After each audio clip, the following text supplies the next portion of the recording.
حدیث نبوی صلی اللہ علیہ وسلم۔ مجھے جابر بن عبداللہ سلمہ رضی اللہ تعالیٰ عنہ نے خبر دی، انہوں نے کہا کہ رسول اللہ صلی اللہ علیہ وسلم اپنے صحابہ کو ہر مباح کام میں استخارہ کرنا سکھاتے تھے، جس طرح آپ قرآن کی سورت سکھاتے تھے۔ آپ فرماتے کہ جب تم میں سے کوئی کسی کام کا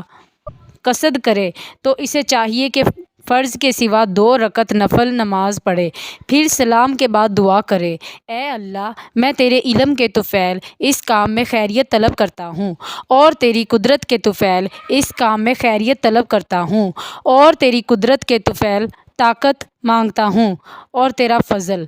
کیونکہ تجھے قدرت ہے اور مجھے نہیں، تو جانتا ہے اور میں نہیں جانتا، اور تو غیوب کا بہت جاننے والا ہے۔ اے اللہ، پس اگر تو یہ بات جانتا ہے، اس وقت استخارہ کرنے والے کو اس کا نام لینا چاہیے کہ اس کام میں میرے لیے دنیا اور آخرت میں بھلائی ہے، یا اس طرح فرمایا کہ میرے دین میں اور گزران میں اور میرے ہر انجام کے اعتبار سے بھلائی ہے، تو اس پر مجھے قادر بنا دے اور میرے لیے اسے آسان کر دے، پھر اس میں میرے لیے برکت عطا فرما۔ اے اللہ، اور اگر تو جانتا ہے کہ یہ کام میرے لیے برا ہے، میرے دین اور گزارا کے اعتبار سے اور میرے انجام کے اعتبار سے، یا فرمایا کہ میری دنیا و دین کے اعتبار سے، تو مجھے اس کام سے دور کر دے اور میرے لیے بھلائی مقدر کر دے جہاں بھی ہو، اور پھر مجھے اس پر راضی اور خوش رکھ۔